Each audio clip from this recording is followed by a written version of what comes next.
প্রশ্ন, আল্লাহ তাআলা হুজুরকে নেক হায়াত বাড়িয়ে দিন, আমিন। মহিলাদের যে সকল চুল পড়ে যায় সেগুলো কি হকারদের কাছে বা অন্য কারো কাছে বিক্রি করা জায়েজ আছে? যে না, জায়েজ নেই, হারাম। মানুষের কোনো অঙ্গ বিক্রি করা বৈধ নয়, হারাম। প্রশ্ন, আমি যদি ঈদের জুমার বা অন্য কোনো নামাজ পড়তে থাকি, এমত অবস্থায় আমার পাশের মুসল্লি ভাই পড়ে গিয়ে বেহুশ হয়ে যান এবং তার পিছনে উঠে যায়, তখন আমি কি করব? নামাজ ছেড়ে তার সেবা করবেন। প্রশ্ন, রমজানের রোজার কাফারা কিভাবে আদায় করতে হয় এবং এই কাফারা কি নিকট আত্মীয়দের দেয়া যাবে? কাফারা হলো এক রমজানের বিনিময়ে একটা সাদাকাতুল ফিতর। বর্তমান বাজার মূল্য হিসাবে 75 টাকার মতো হয় একটা সাদাকাতুল ফিতর। নিকট আত্মীয়কে দেওয়া যায়, বরং দেওয়া ভালো। তবে আপনার থেকে উপরে যারা আছে, আপনার আব্বা, দাদা, পরদাদা, লকর দাদা, সকর দাদা, এদেরকে দিতে পারবেন না। আপনার আম্মা, আপনার নানি, নানির মা, তার মা দিতে পারবেন না। আপনার দাদি, দাদির মা, তার মা দিতে পারবেন না। নানা, নানার পিতা, তার পিতা দিতে পারবেন না। তেমনি ভাবে আপনার নিচে যারা আছে, আপনার ছেলে, আপনার নাতি, আপনার পন্থী দিতে পারবেন না। আপনার মেয়ে, মেয়ের ঘরের নাতি, নাতিন, পন্থী দিতে পারবেন না। ছেলের ঘরের নাতি, নাতিন, পন্থী দিতে পারবেন না। হাত চাচাকে পারবেন, ভাইকে পারবেন, ভাইয়ের সন্তানাদেরকে পারবেন। প্রশ্ন, আমার পিতা 2 বছর প্যারালাইসিস অবস্থায় বিছানায় ছিলেন, উনি ইন্তেকাল করেছেন, তাই 2 বছরের নামাজের কাফারা কিভাবে আদায় করব? নামাজ ফরজ হতে হলে 2টি শর্ত। 1 নম্বর শর্ত হলো হোশ ঠিক থাকা, জ্ঞান ঠিক থাকা। 2 নম্বর শর্ত হলো অন্তত ইশারা দিয়ে নামাজ পড়ার শক্তি থাকা। ইশারা মানে চোখের ইশারা নয়, অন্তত মাথা দিয়ে ইশারা। মাথা একটু তুলতে পারি, নামাইতে পারি, নাড়াইতে পারি। এই 2 শর্ত পাওয়া গেলে নামাজ ফরজ হয়। যদি এই 2 বছর যাবৎ আপনার আব্বার হোশ না থাকে, তো নামাজ ফরজ ছিল না, কাফারা লাগবে না। অথবা হোশ আছে কিন্তু ইশারা দিয়ে নামাজ পড়ার মতো শক্তি নেই, পিঠের পিছনে, মাথার নিচে অনেকগুলো বালিশ দিয়ে যতটুকু সম্ভব বসাই দিলেন, এখন একটু মাথা ঝোঁকাইতে পারে, তাহলে এটাকে বলে নামাজ ইশারা দিয়ে পড়ার শক্তি রাখে। যদি এই শক্তি আপনার আব্বার না থাকে, মাথার সামনের দিকে ঝোঁকানোরও শক্তি নেই, তার মানে এখন তার উপরে নামাজ ফরজ হয়নি, এর কাফারা দিতে হবে না। এই 2 শর্ত, হোশ আছে এবং ইশারা দিয়ে পড়ার শক্তি আছে, তখন ফরজ হয়।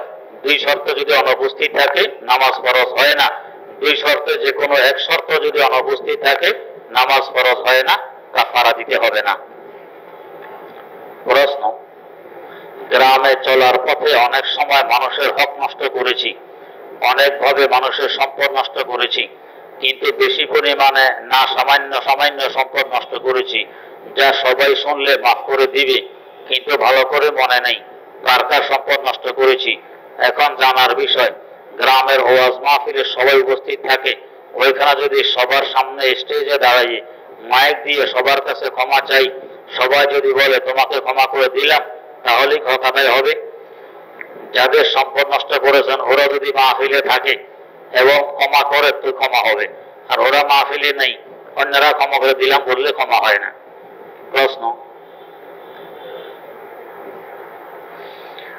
তাবলীগের এক আতি ভাই বলে, আলেমরা মাওলানা সাহেবের উপর মৃত অপবাদ দিয়েছে, এখন মাওলানা সাহেবের কোনো ভুল নেই, সে রুজু করেছে। ওনার উপর মিথ্যা অপবাদ দিয়েছে, ওনার ভুল নেই, এরপরে সে রুজু করেছে। রুজু মানে আমার আগের কথাটা ভুল, আমি ফিরে আসলাম। তো যদি ভুলে না থাকে রুজুর প্রশ্ন কেন? যখন ভুল নাই, উনি সবসময় নির্ভুল ভাবেই বলেছেন, করেছেন, তাহলে রুজু করেছেন এটা কেন? ওনার কথা দ্বারাতে ধরা হয়েছে ভুল আছে, আমি রুজু কেন করলেন?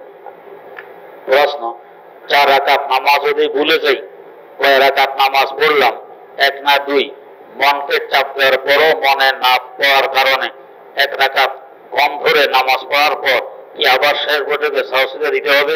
যে না, দিতে হবে না।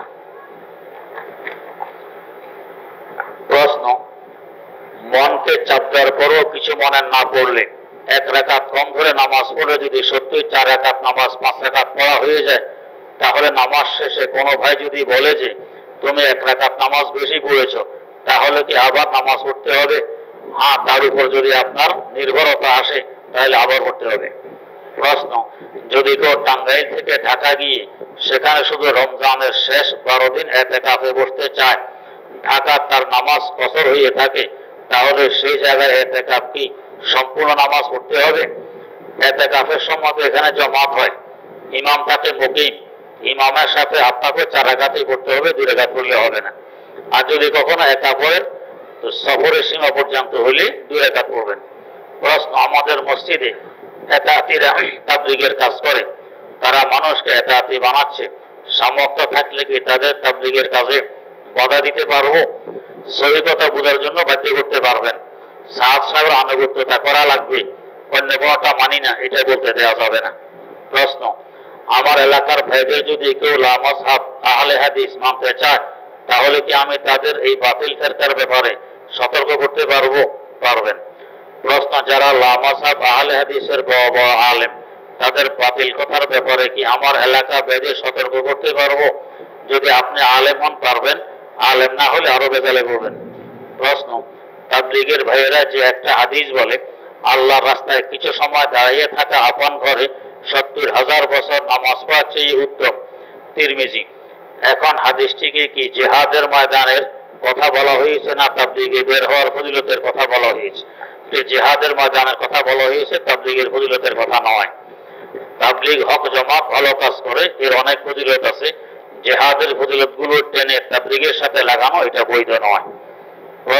প্রশ্ন, আত্মমর্যাদাবোধ অহংকার এই দুইটা এক করে ফেলি, কি আমল করলে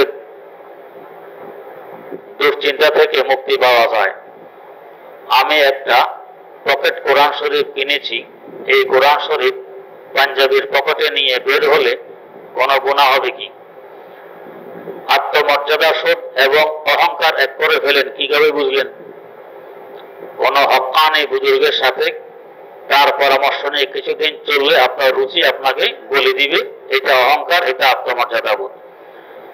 দুশ্চিন্তা থেকে মুক্তি পাওয়ার ওষুধ হলো সবকিছু আল্লাহর হাতে ছেড়ে দিবেন। আমার আল্লাহ যা কিছু করেন আমার মঙ্গলের জন্যই করেন।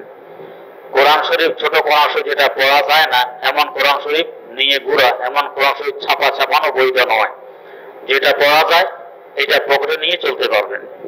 প্রশ্ন, রাতে খালি গায়ে ঘুমানো যাবে কি? যে যাবে। প্রশ্ন, মোবাইলে কোরআন শরীফের ডাউনলোড করা থাকলে সেই মোবাইল নিয়ে বাথরুমে যাওয়া যাবে কি? যাবে। প্রশ্ন, নামাজে অন্যদিকে ধ্যান চলে গেলে কি করব? আবার ফিরে আনবেন। প্রশ্ন, জানাজার নামাজের পর মৃত ব্যক্তির চেহারা দেখা জায়েজ আছে কি? জায়েজ আছে, তবে সবাই দেখতে গেলে দাফনে বিলম্ব হয়, দাফনে অকারণে বিলম্ব করা মাকরুহ। প্রশ্ন, অনেকে বলে নামাজের পরে মুনাজাত করা নাকি বেদাত, কথাটি সঠিক নয়। প্রশ্ন, নফল বা তাহাজ্জুদ নামাজে রুকু বা সিজদায় বাংলা দোয়া করা যাবে কি? মাকরুহ হবে। প্রশ্ন, জুমার সানি আজানে জবাব দিতে হবে কিনা? জি না, হবে না। প্রশ্ন, ব্যাংকে চাকরি করে এমন ছেলে কি বিয়ে করা যাবে না করা চাই? প্রশ্ন, আমার মা অনেক বৃদ্ধা, আমি আমার মায়ের কাছে থাকতে পারি না, কারণ আমাদের গ্রামে কোনো কওমি মাদ্রাসা নাই, আমার ছেলে মেয়ে কওমি মাদ্রাসায় পড়ে, তাই আমি পরিবার নিয়ে ঢাকাতে থাকি। আমার মা ঢাকাতেও থাকবে না, সে গ্রাম থেকে আসবে না, আমি তার খরচ বহন করি। আমার প্রশ্ন, আমার সেবা যত্ন থেকে আমার মাকে বঞ্চিত করছি, তাতে আমার গুনাহ হবে কিনা এবং গুনাহ হলে করণীয় কি? যদি মায়ের সেবার কোনো সমস্যা না হয় অন্য লোকের মাধ্যমে করাইতে পারেন বা আপনার অন্য ভাইয়েরা বাড়িতে আছে তাহলে কোনো সমস্যা হবে না। আর যদি অন্যের মাধ্যমে সেবা করানো সম্ভব না হয় তাহলে আপনাকে সেবার জন্য মায়ের কাছে থাকা লাগবে। প্রশ্ন, আপনার এক বয়ানে আমি শুনেছি কুৎসা রটনার মারাত্মকতম ক্ষতির প্রভাব। আমি এক মহিলার নামে কুৎসা রটনা করতাম, সে মহিলার কাছে লজ্জার কারণে ক্ষমা চাইতে পারছি না, লজ্জা কিনার করেও ক্ষমা চেয়ে নিবেন। এই লজ্জা বড় কিছু নয়, জাহান্নামের আযাব অনেক বড়। প্রশ্ন, আমি একটা ব্যাগের কারখানায় কাজ করি, পানি জাতীয় একটা গাম আঙ্গুল দিয়ে লাগাতে হয়, আমার জানার বিষয় হলো নখের ভিতরে ঘাম লেগে থাকে, এমত অবস্থা উজু করলে উজু হবে কিনা? ঘাম তো শুকালে শক্ত হয়ে যায়, পানি ঢুকবে না, এখন উজু হবে না। আপনার নখ লম্বা রাখবেন না, তো ভিতরে ঘাম ঢুকবে না। প্রশ্ন, আমার ছোট বোনের বিয়ে হচ্ছে না, আল্লাহ যেন একটা দিনদার ছেলে মিলিয়ে দেন, আমিন।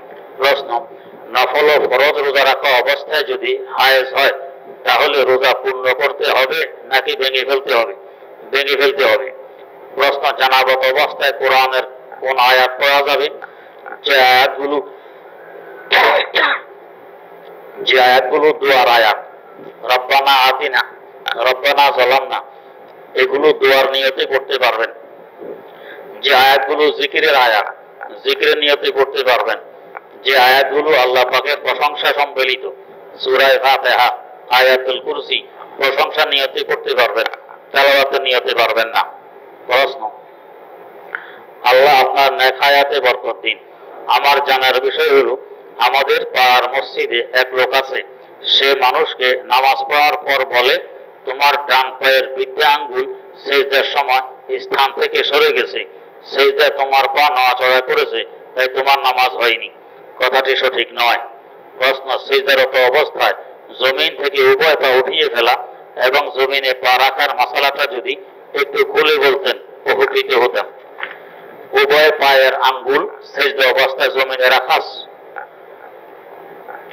এক তসবিহ পড়তে যে পরিমাণ সময় লাগে কমস কম এই পরিমাণ সময় জমিনে রাখা ওয়াজিব।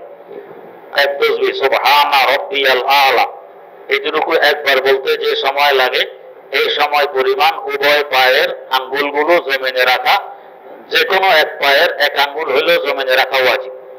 সুবহানা রাব্বিয়াল আলা বলতে যে সময় লাগে এই সময় পরিমাণ সময়ে যে কোনো এক পায়ের একটি আঙ্গুল হলেও জমিনে রাখা ওয়াজিব। আর বাকি পুরা সিজদার সময় উভয় পায়ের আঙ্গুলগুলো জমিনে রাখা সুন্নতে মুআক্কাদা। তাই যদি মোটেও জমিনে পা রাখলাম না, সবসময় উপরে রয়ে গেল ঝুলন্ত অবস্থায়, ওয়াজিব ছুটে যাওয়ার কারণে এই নামাজ পুনরায় আবার পড়া আমার জন্য ওয়াজিব হবে। বলি হয়ে গেলে সাহসিতা দিতে হবে। আর যদি এক তসবিহ পরিমাণ পায়ের যে কোনো এক আঙ্গুল মাটিতে ছিল, এরপরে উঠাই রেখেছি বা আগে উঠানো ছিল, তো তাহলে ওয়াজিব তো আদায় হয়ে গেছে, কিন্তু সুন্নতে মুআক্কাদা থেকে যাওয়ার কারণে নামাজ মাকরুহ হবে। প্রশ্ন, একজন মহিলার স্বামী মারা গিয়েছে, এখন সে তার শ্বশুর বাড়ি, সে সরকারি চাকরি করে, গ্রামের মানুষ বলছে 40 দিন ইদ্দত পালন করে চাকরিতে জয়েন করতে পারবে, তাহলে কোরআনের আলোকে 4 মাস 10 দিন ইদ্দত পালন কোথায় করবে? গ্রামের মানুষের এই বলা ভুল। 4 মাস 10 দিন ইদ্দত পালন করা এটা ফরজ, এটা কোরআনের বিধান। যে বাড়িতে থাকা অবস্থায় স্বামী মারা গেছে ওই বাড়িতেই 4 মাস 10 দিন ইদ্দত পালন করা ফরজ। হ্যাঁ, যদি ওই বাড়িতে থাকার মতো কোনো ব্যবস্থা না থাকে, স্বামী থাকতে স্বামী ছিল, এখন স্বামী নেই, ব্যবস্থা না থাকে, তো তখন যেখানে ব্যবস্থা থাকে সেখানে ইদ্দত পালন করতে হবে। প্রশ্ন, বাচ্চার কপালের এক কোনায় টিপ দেওয়া কি জায়েজ আছে? মানুষের চোখ লাগা মুখ লাগা থেকে বাঁচার উদ্দেশ্যে দিলে জায়েজ আছে। প্রশ্ন, পেনশন সঞ্চয়পত্র ক্রয়ের হুকুম কি? এটা জায়েজ নয়। প্রশ্ন, আমার ছোট মেয়ের বয়স 9.5 বছর এবং সে একটি মহিলা মাদ্রাসায় পড়ে, 10 পারার হাফেজ, কিন্তু ইদানিং সে কারো কথা শোনে না, সাপ্তাহিক ছুটিতে বাসায় আসলে আর যেতে চায় না, তাকে অনেক কষ্টে মাদ্রাসায় দিয়ে রেখে আসতে হয়। এই কারণে তার পড়াশোনা কিছুটা ক্ষতি হচ্ছে এবং সে পিছিয়ে পড়ছে। হুজুরের কাছে আবেদন, আমাকে কোনো উপদেশ দিয়ে সাহায্য করবেন। যেখানে সে পড়ে কি কারণে এমন করে ওইখানে ওস্তাদরা বলতে পারবে, তাদের সাথে পরামর্শ করবেন। প্রশ্ন, যদি কোনো ব্যক্তির 30 বা 40 হাজার টাকা থাকে এবং সেটি 1 বছর অতিবাহিত হয়, তাহলে ওই টাকার উপর যাকাত ফরজ হবে? 40 হাজার টাকা থাকলে যাকাত ফরজ হবে, 30 হাজার টাকা হবে না। প্রশ্ন, জুমার দ্বিতীয় আযানের জবাব দেওয়া, জবাব হয়ে গেছে।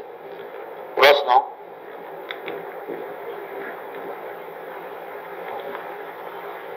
দোয়ার সাথে আমরা এই কথাটি পড়ে থাকি, আল্লাহুম্মা ওয়াকিয়াতান কা ওয়াকিয়াতিল ওয়ালিদ, তার অর্থ জানি না। আপনি ওয়াকিআহ লিখছেন আইন দিয়ে নয়, ইয়া দিয়ে। ওয়াকিয়াতান মানে হেফাজত করা। আল্লাহ ছোট বাচ্চাদেরকে আপনি যেভাবে হেফাজত করেন, আমিও এইভাবে হেফাজত চাই। ছোট বাচ্চারা যেভাবে দিনে 10 বার আছাড় খায়, দম করে পুরাটা পড়ে, এরপরে উঠে আবার লাফ দিয়ে দেয় দূর। আপনি এরকম করলে মাথা ফাটবে, হাত ভাঙবে, পা ভাঙবে। তো ছোট বাচ্চাদেরকে এইভাবে আল্লাহ পাক হেফাজত করেন ফেরেশতার মাধ্যমে। আল্লাহর কাছে এমন হেফাজত আমিও চাই। এটা হলো আল্লাহুম্মা ওয়াকিয়াতান ইয়া দিয়ে, ওয়াকিয়াতিল ওয়ালিদ। ওয়ালিদ মানে বাচ্চা। ছোট বাচ্চাকে যেভাবে হেফাজত করেন আমি এইভাবে হেফাজত চাই। প্রশ্ন, সূরা তারাবি পড়ে টাকা নেওয়া বৈধ কি? যে না, বৈধ নয়। প্রশ্ন, এবারে মসজিদে ইতিকাফ হবে কি? এটা সামনে বোঝা যাবে। প্রশ্ন, স্বপ্ন দোষ হওয়ার পর সুন্নত মোতাবেক গোসল করার পদ্ধতি কি? বেহেশতে যাওয়া দেখে নেবেন। প্রশ্ন, ইতিকাফ অবস্থায় ইস্তেনজা করতে মসজিদের বাইরে গেলে জরুরি কথা বলা যাবে কি? চলতে চলতে বলা যাবে। কথার জন্য দাঁড়িয়ে গিয়ে বললে ইতিকাফ ভেঙে যাবে।